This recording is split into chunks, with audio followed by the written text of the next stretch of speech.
Welcome everyone to the Financial Advisors Workshop.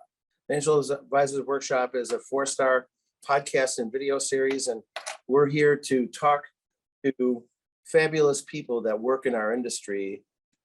Literally millions of Americans work with financial advisors, and those advisors do planning, they do investing, they do maybe taxes, all different types of things. And that's, again, the purpose of this series. So today we have a really great Oregon-based CFP named Laura Holcombe, who's with us today. Laura, welcome to the 4-star Today's Market Explained Financial Advisor Workshop podcast.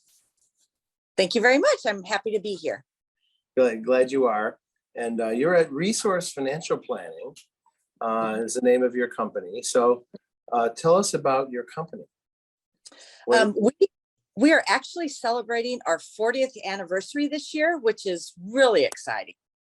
The founders are no longer there, so it's kind of turned over to the next generation.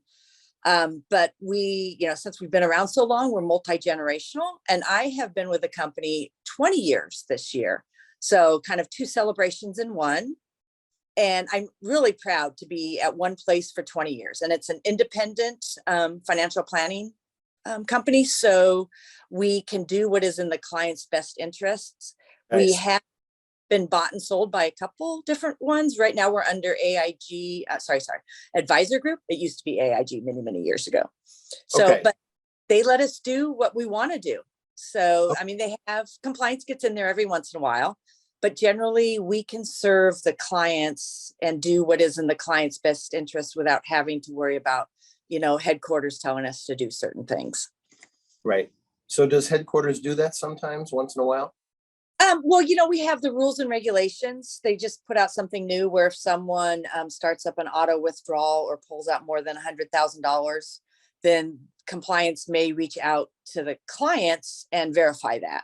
And that started August 1st. I'm not sure if it's with everyone, but we have to do that. And, it's a compliance thing. We have to go with it and stuff. So it's good overall. It's just a pain in the butt. Oh, okay. All right. Great. Well, so you got into this business now, it's 20 years ago, and you said that you really enjoy working with people and helping with their financial goals. But how did you get in? You mentioned the firm changed a bunch of times. Now you're with an Advisor Group affiliate. Did you start out as a financial advisor at another firm and then move over a Merrill Lynch or something like that? No? I have a computer background. I was a business systems analyst, so taking computer specs and converting them into something understandable. And I turned 40 and realized I'm getting kind of too old to reinvent myself to stay up with the computer industry. And I myself had a financial advisor. I sold a house and made a little bit of money. So, I was recommended to this one financial advisor. So I chatted with her, and I've always loved finances since about 18. I started doing my first investment at 18. All right. And I thought, I don't want to be in the computer industry anymore. That's just too much as we get older, we get old, we get slower and everything and stuff. So, and I love finances. So I chatted with her. I chatted with the owner of the company and started with them and have been at the same company ever since. So have never left. Okay. So you sat in the same chair essentially, but the firms keep changing. Yeah. And now is AIG, which is now part of the Advisor Group. Yes. And I think they've changed their name to SagePoint, if I'm correct. I could be wrong on that. Yeah. Okay. Yeah. So they're a SagePoint affiliate. Very good. And how is that working out? Is that good? Is the firm good? I think it's great. I mean, it's good enough that we've never wanted to leave. They let us do what we want to do. They give us a fair payout, we feel. And the people I work with, at my individual branch, there's 3 of us as main advisors, and we all have different opinions and different thoughts, but we come together, figure out what is best for the company. And so it's great. I love it. They let every advisor really run it the way they want to. Yeah, pretty much. I mean, you got some things you can't go rogue, but and none of us want to. But yeah, we get to run.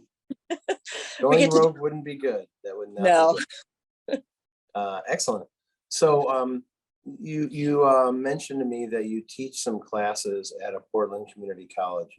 So, Well, why are you doing that, and how does that help your business? And yes, and we did that more so pre-COVID. We taught a couple classes every term, and it's just reaching out to the community. It was sponsored through the local community college, so it gave us a little bit of credibility there. And we had been teaching classes, and this is all pre-COVID. I'm thinking we were the longest tenured teachers, especially in the finance area. So I'm going to say 35 plus years we had been teaching. And then COVID hit, everything shut down. We didn't know how to teach virtual, didn't know if we wanted to. And we were starting to get enough clients coming in from our referrals, which is a nice thing, that we did better with referrals than we had done in classes recently. oh, okay. But I do have a passion to teach youth. And so we haven't started up the classes for the adults yet. And I don't know if we ever will. But we just finished a session, and it was for high schoolers. And our local community college does just a kind of a grouping, of classes just for young kids. And Okay. I have been doing that, I'm going to say 7+ years. I'm not sure exactly how many years. I should probably look Okay. it up.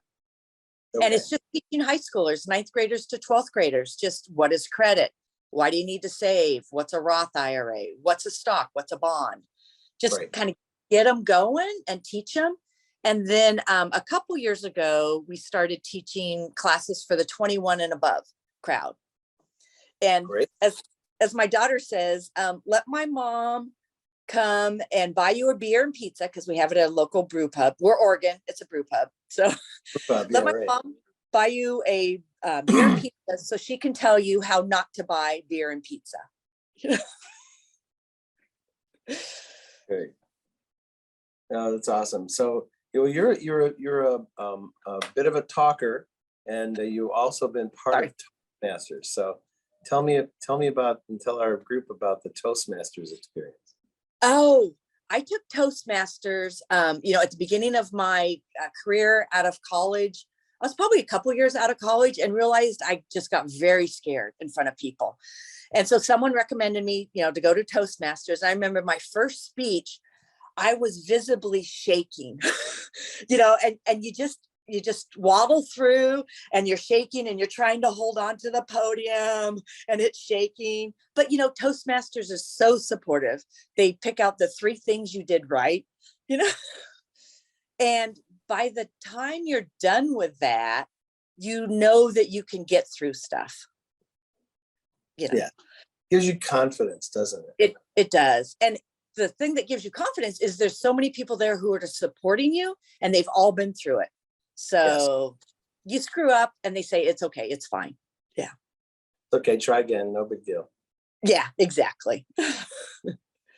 And you're in Oregon, so there's a lot of outdoor activity in Oregon. Is that something you do with clients, or is it mostly just you and your husband? And Yeah, it's me, my husband, and then my kids, and then some friends and stuff.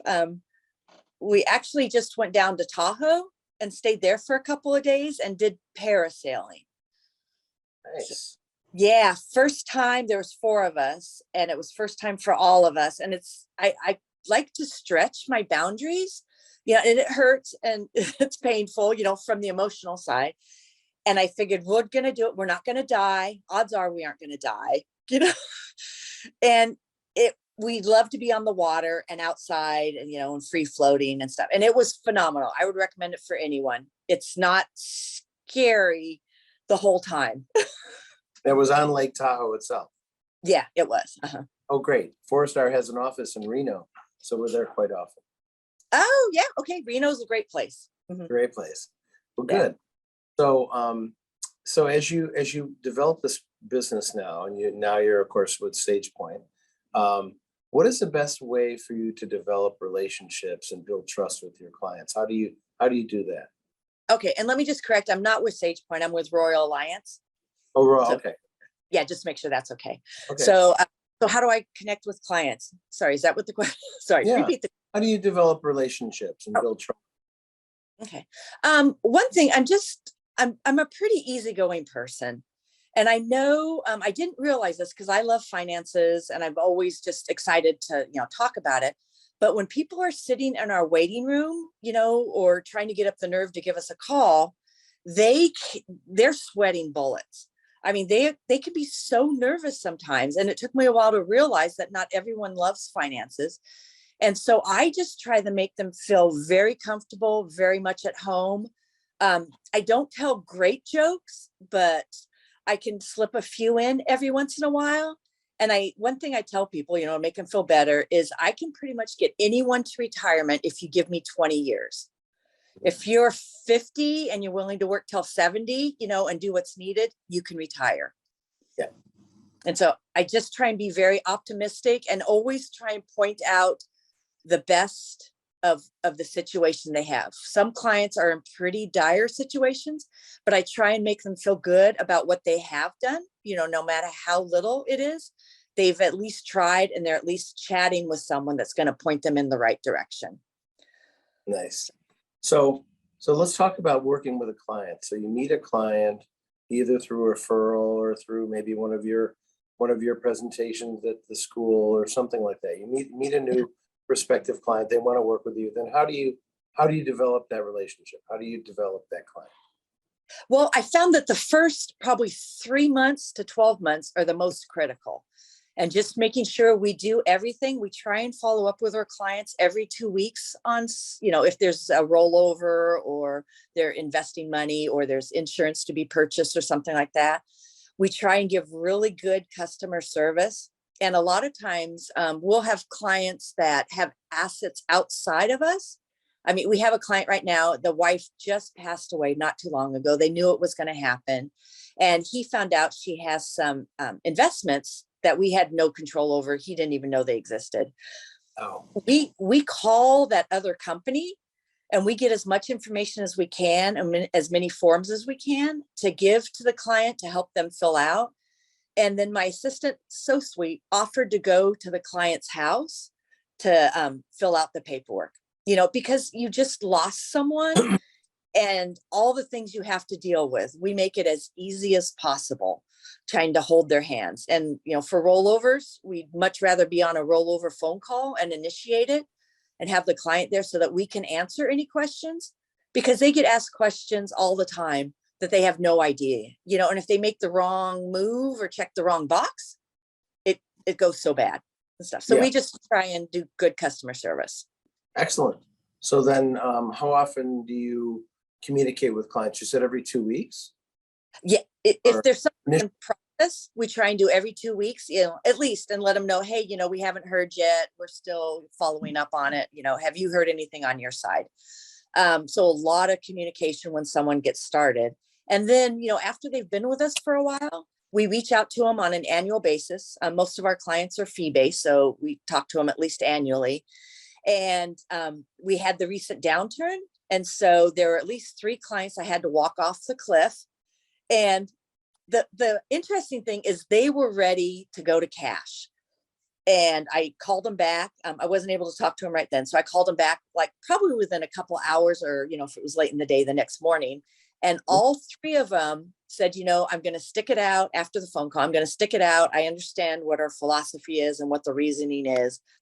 And then one of them, we just reached back to them in August, end of June. They saw their statement, weren't happy, wanted to go to cash. And I said, okay, you can, but this is what I recommend. And they said, okay, let's look at it in a month.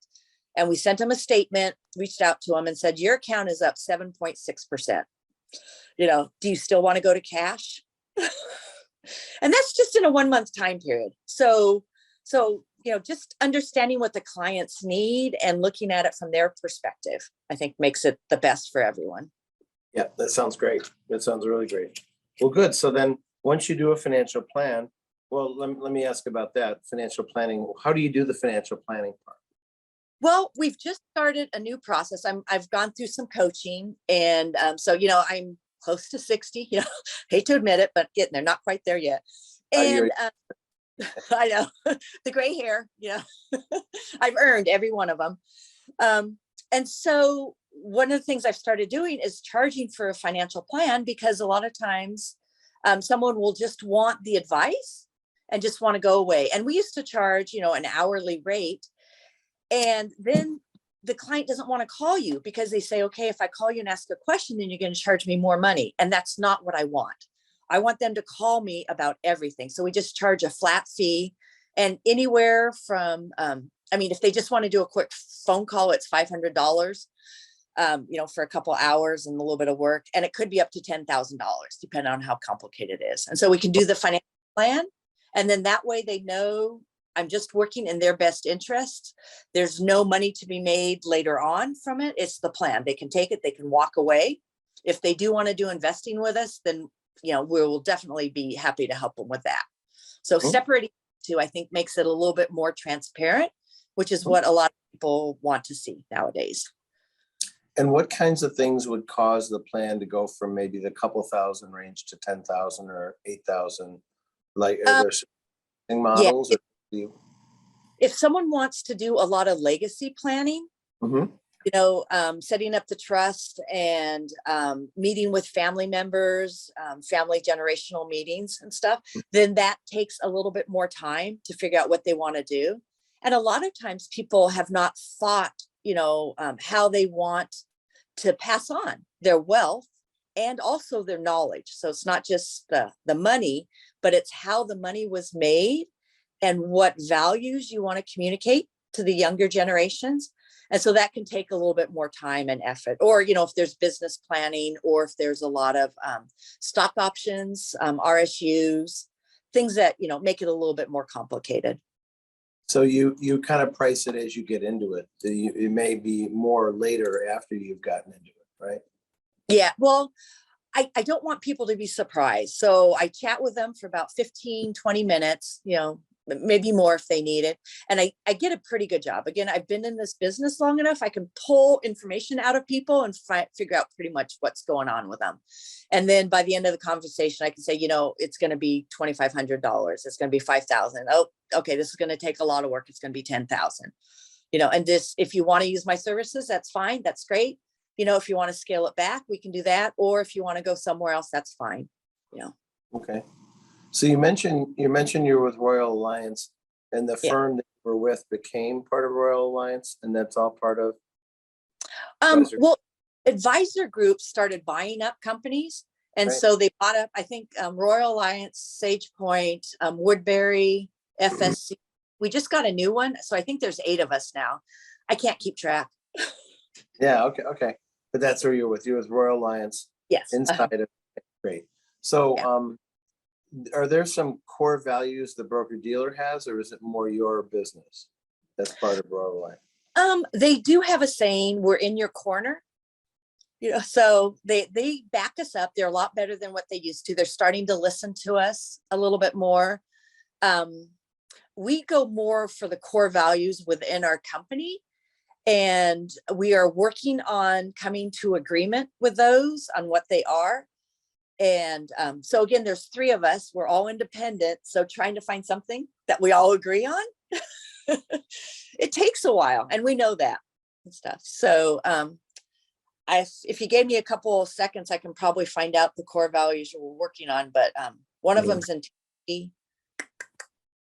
I can't remember. I could pop over to my emails and look them up.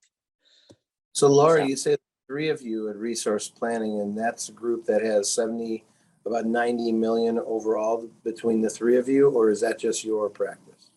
That's mine. And that was before the downturn, obviously it went down, and now it's nice seeing it go back up again. Yeah. So I was thinking I would hit 100,000 by the end of the year. So we'll see how that goes. I bet you will. Keep working. Yeah, you bet you will. So, so you and your partners have your Resource Planning, and then you're affiliated with the advisor group firm. So the 3 of you though do some planning and expense sharing and things like that. So there's a firm within a firm, essentially. Oh yeah, I think that's a good way to look at it. Yeah. Yeah, that's great. So then, all right. So you do your planning and you meet. How often do you meet with clients throughout the year? If they have a question, then we get back to them. And I have a rule of we'll get back to you within 2 days. Okay. So No, and definitely if someone is not feeling comfortable with the market, like recently, then I get back to them that day, if at all possible. And it's not unusual for me to do evening calls. I have a younger couple who just has wonky schedules. And so they can only meet like Friday afternoon or maybe on Saturday. So I said, Okay. we've been trying to get them going. So I'll come in and meet with them, but generally once a year, unless something else happens, unless Okay. something. So you meet once a year and usually do that in like the first quarter of the year to review the previous year? Or Um, just, just whenever. A lot of people like to do it in the September, October timeframe. Some people like to do it in the spring. The good thing about this business is not a lot of people want to meet in the summer. So right. yeah, so if they want to meet in the summer, it's usually something important. Like I had a client who just got a buyout offer. They could get a pension or a lump sum, and they had, I think, a week to make the decision. And this was right before I was getting ready to go down to Tahoe. And so I said, we need to figure this out because you need a decision by next Wednesday. And they called me on a Wednesday. So we had like 7 days. So I said, let's chat on Friday. I was in Tahoe in the hotel room, kicked my husband out and said, and just went over and said, this is something I proposed that we could do. And I just want to put it out there so you can think about it. Okay. And then they had questions on Friday and Saturday, and Sunday they said, I think we have everything going and stuff. So, I just needed to be there for them at those time periods. Okay. So, it's just, sounds like you have a great practice and you have a real commitment to, kind of appreciating your clients and working with them and meeting with them. And you do see every client family face to face in the same room every year. Well, face to face is interesting.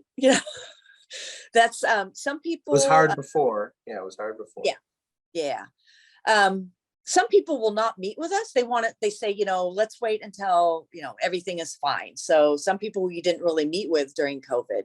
And if they had any questions, we could chat with them, and just make sure everything's okay. But they wanted to make sure that, everything was safe before they came in and met with us. Sure. Okay. So clearly you have been successful and your partners have as well, because when you go up against other advisors to compete, some win and some lose, and many of the people that lose are the people that leave the business. So if you're in the business, you've been winners. So what makes it successful that you win situations from clients? What makes you guys unique, you and your partners unique? I trying to think about that. I wrote down some things that I could, to do it. And I think it's our personality. I was just chatting with someone this week, and they're shopping around for advisors. And I said, you have to make sure you get an advisor who matches your personality, someone that you're very comfortable working with. Because I said, I'm going to call you with some bad news someday, and you're pretty much going to hate me for whatever reason. The markets went down or something, or you got declined for insurance coverage and stuff. So I said, and it happens and stuff. So I said, you have to feel comfortable with me and who I work with. And I have found, I didn't really think about it till you mentioned it, is when I do, I don't know if square off is the right word, but if someone is chatting with me, as a financial advisors and others, I find that most of the time they come to me. And I don't know how many other financial advisors they are chatting with, but I always ask, what made you pick me over someone else? And generally I would like to say it's my personality, my willingness to invest the way that they want to invest, and willingness to listen to kind of accommodate my practice to fit whatever works for them. Okay. Do you have any themes that highlight your investment strategy, like growth investing or value investing? Or Yeah, we have been on the growth side, and the president of the company has kind of led that and said, growth has been doing so good for so long, even though everyone says value is going to come back, international is going to come back. We've just kind of held with a growth strategy, and it has worked. I'm going to say for 4+ years now. We've really scaled back our international. We're probably 10 to 15, maybe a few clients are at 20, but we've scaled back the international. I do like to talk with clients about the ESG and the SRI, socially responsible investing, and see if they have any desires for that. And if they do, I tell them, if we decide to go that way, you may give up a point or two, in your returns. There are some funds that do really well right now and that can actually compare against others. But I asked them, I said, what is more important? Do you want growth or do you want ESG? Sometimes you can't get both, and what makes you feel good. And then some clients, I say, we just need to get you growing. And I'm just going to look at the best investments out there because you're behind. You need to catch up. If you're comfortable being a little bit more aggressive, we're going to push it and stuff. Well, that's great. So, all the financial planning obviously generally works unless people spend a lot of crazy money, generally do well in a good market. But, generally the financial plans, the stress of a financial plan is set up for periods of time like right now. Exactly. So now we see whether the plan really works. The market, right? How have the reviews been, and how have clients been in this? You said there were a few people that were ready to jump, but most people are okay, or? Yeah, most people are okay. And I've been telling people since 2009, we've had phenomenal growth. It's going to go down. It's going to go down. And I'm a broken record. It's going to go down. Yeah, be prepared. Yeah. Right. Yeah. And we use lower returns. We don't do astronomical returns. If someone's retired, we use like a 5% unless they're very conservative. And even if they're, moderately aggressive, we only use like a 7% return over time. And I'm really kind of pleased to say that when clients look at their retirement plans, what we started with, 10, 5, 10, 20 years ago, and where they are now, they're always ahead of time. It's so far 100% have been ahead of where we thought they would be. Great. Yeah. So I wanted to talk a little bit about the tough times in the business, and that wasn't planned. Suddenly we just had tough times. So are the toughest times in the business for you, or can you think of any other times that have been tougher for you? This was not so bad for me. Amazingly, I had clients who weren't excited, but I started in 2002, so I got in at the very end of the 2000s downturn. So I pretty much participated in the upness of that. But I saw clients and how 2 or 3 years of down returns affects them and stuff. And then so with this, I had the feeling it wasn't going to last long. And again, I always tell people, if the markets don't recover, then we have other issues than the investments you need to worry about. You need to make sure you have water and food, and a second source of energy and those types of things. We live by Mount Hood, which may or may not explode at some point, and so there's always a possibility we could lose our water supplies. And so I said, you need to be worried about those things. And then I also chatted with clients about, do you remember in COVID how much the markets went down? And nobody remembers that. Or I ask them, what was the last time the markets went down? And they have no idea and stuff. And COVID went down pretty much the same as what we've seen right now. And it was back within like 6 weeks, generally, And so I mentioned that to people and they are just astonished. They didn't realize that. So the good thing I like about being in the business so long is one, it's coming back, and if it's not coming back, we have bigger issues. And it just gives you a longer term perspective. 2008 was really hard on me. It was the first time I had my own clients and I had to kind of pay attention to what was going on. And I remember reaching out to everyone, market reviews, what's going to happen. And then I realized nobody knows what's going to happen in the future. And I spent a lot of time, listening to people making guesses, the double dip. 2008 and 2009 markets came back. Oh, there's going to be a double dip. Be prepared. The double dip happened, 2011 or something? Right. Yeah. So I think just being in the market a long time and just seeing and having some perspective. And I didn't really lose sleep this time. 2008, I did. I worried a lot. This time, not so much. Okay. Well, good. And it just seems like it's getting more normal. Yeah. Used to, there's market rallies and market crashes. So So are there any themes then, any books maybe that have helped you come up with the ideas that help you lead your practice? Books, Uh, movies, yes. you know, I don't read as many books as I should, so I must admit, not great on that. I did read The Millionaire Next Door and is it Kiyosaki? Yeah, Robert Kiyosaki. Yeah. Yeah, the real estate one and stuff. So Yeah. those were good ones. But when I started, the people who owned the company before us, they all retired amazingly right at the very beginning of 2020. So so they got out at a great time. Three of the older people left the company at that point. But they had a lot of just long-term perspective, which I was very fortunate to get from them and stuff. So, I was new and I would propose something and run it by one of them. They said, oh, one thing someone told me is you don't need to plan a person's whole life. Like a person is 40 and I'm trying to figure out how they're going to make it to 95 and plan out every little bump. And they said, no, you don't need that because so many things are going to happen between now and then. Yeah, you don't. Yeah, exactly. Yeah. I'm sure.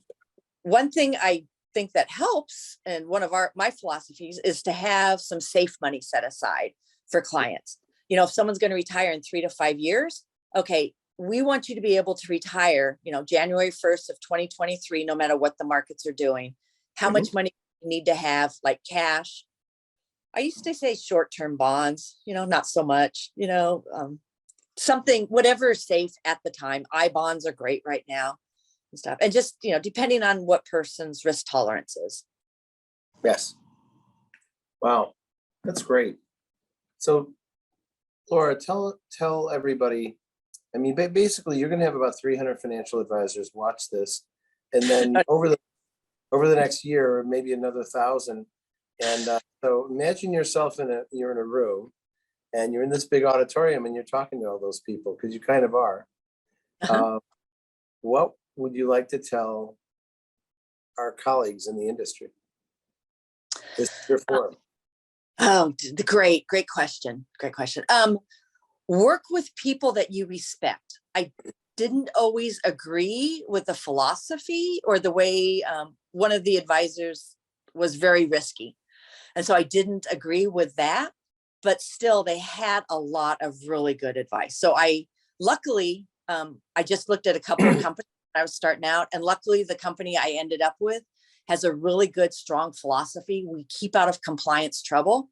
So make sure you start out with a good company. The people will support you. They'll be there for you. They'll push you. They'll make you, be held accountable.